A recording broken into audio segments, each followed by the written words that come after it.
कैसे हैं आप लोग? उम्मीद करती हूँ अच्छे होंगे। फ्रेंड्स, आज हम चलते हैं अपने नेक्स्ट टॉपिक पर।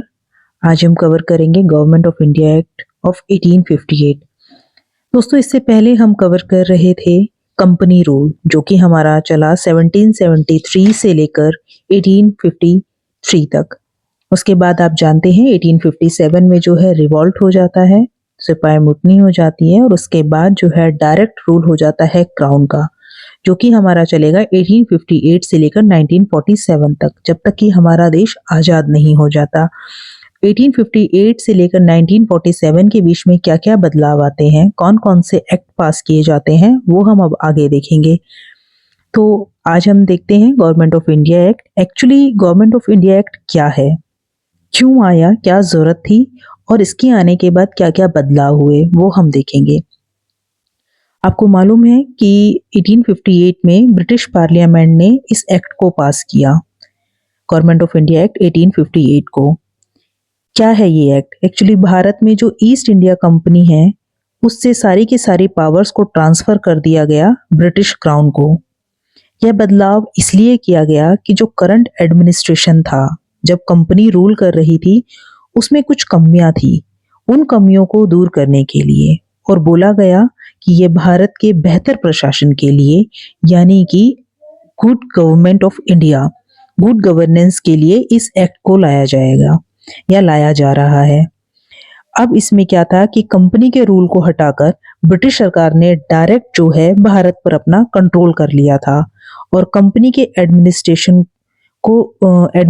में सुधार किया जाए, उसके लिए डिजाइन किया गया था। गवर्नमेंट ऑफ इंडिया एक्ट 1858 में क्यों इसे लाया गया था, क्या जरूरत थी इसकी? इस आप जानते हैं कि इससे पहले जो कंपनी रूल कर रही थी, तो उस समय राजनीतिक, आर्थिक और सामाजिक अशांति बहुत हुई। बहुत सारे पॉलिटिकल इश्यूज आए, बहुत सारे इकोनॉमिकल इश्यूज आए और बहुत सारा जो है सोशल इश्यूज आए, जिसने 1857 के विद्रोह को जन्म दिया, जिसकी वजह से 1857 का रिवॉल्ट हुआ। कितनी सारी प्रॉब्लम सोसाइटी में हो रही थी, लोग उस चीज को एक्सेप्ट नहीं कर पा रहे थे, कंपनी बहुत करप्शन कर रही थी, बहुत ज्यादा अपना चीजों को थोप रही थी, लोगों को परेशान कर रही थी, जिसकी वजह से 1857 का रिवोल्ट हो जाता है। और उस रिवोल्ट होने की वजह से जो है इस एक्ट का लाना जरूरी हो जाता है। ईस्ट इंडिया कंपनी जो 18वीं शताब्दी के मिड से भारत पर शासन कर रही थी, उसकी नीतियों की बहुत आलोचना की गई। उन्हें कहा गया कि वो शोषणकारी नीतियां हैं, उनकी दमनकारी माना गया, जिसकी वजह से विद्रोह हो जाता है और उस विद्रोह को भारतीय स्वतंत्रता का प्रथम युद्ध भी कहा गया, फर्स्ट वॉर ऑफ इंडिपेंडेंस। उसके बाद क्या होता है कि कंपनी की सारे के सारे कंट्रोल को जो है क्राउन को ट्रांसफर कर दिया जाता है और सेंट्रलाइज्ड कर दिया जाता है।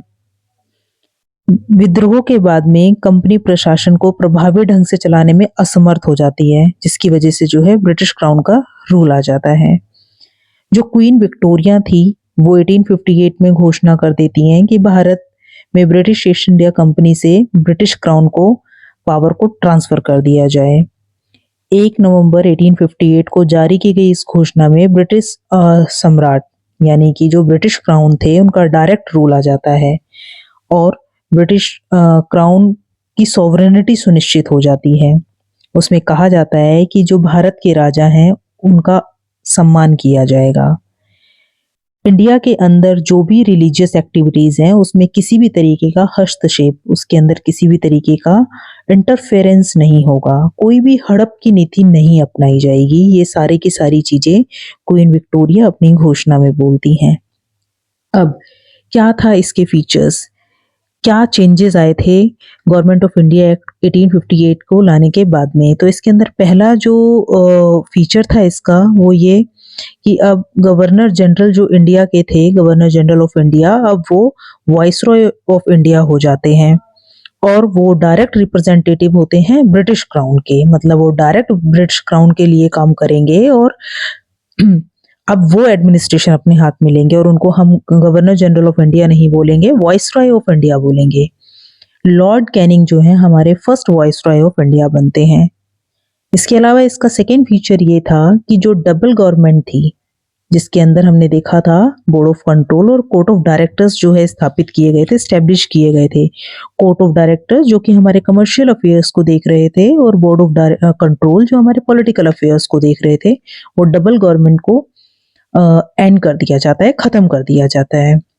इसके अलावा एक नया ऑफिस क्रिएट किया जाता है, एक नई स्थापना होती है secretary of state for India की। Secretary of state for India को स्टैब्लिश किया जाता है, जिसको हम राज्य सचिव बोलते हैं। उनकी पोस्ट तैयार की जाती है, जो कि मेंबर होते हैं ब्रिटिश कैबिनेट के और डायरेक्ट रिपोर्ट करते हैं वो ब्रिटिश पार्लियामेंट को। ब्रिटिश सेक्रेटरी ऑफ स्टेट जो है ब्रिटिश कैबिनेट के मेंबर होते हैं और वो डायरेक्ट रिपोर्ट रिस्पॉन्सिबल होते हैं ब्रिटिश पार्लियामेंट के।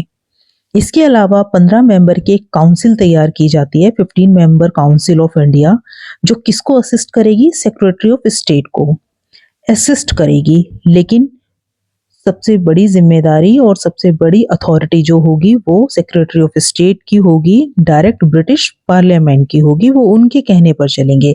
ब्रिटिश क्राउन जो भी सेक्रेटरी ऑफ स्टेट को बोलेगा करने को वो बोलेंगे। बाकी उनको असिस्ट करने के लिए 15 मेंबर का एक काउंसिल होगा जो उनकी हेल्प करेगा। Council just an advisory body, सिर्फ एडवाइस करने के लिए है। अगर उनकी कोई भी चीज समझ नहीं आती है तो सेक्रेटरी ऑफ स्टेट के ऊपर कोई बाध्य नहीं है कि वो उस चीज को मानेगा।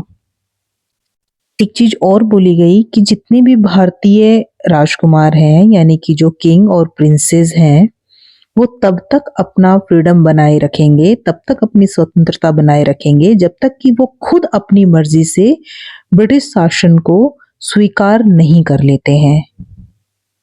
तो फ्रेंड्स, क्या हुआ कि गवर्नमेंट ऑफ इंडिया एक्ट 1858 में जो कंपनी का शासन था वो पूरी तरीके से खत्म हो जाता है और डायरेक्ट जो है ब्रिटिशर्स का कंट्रोल आ जाता है।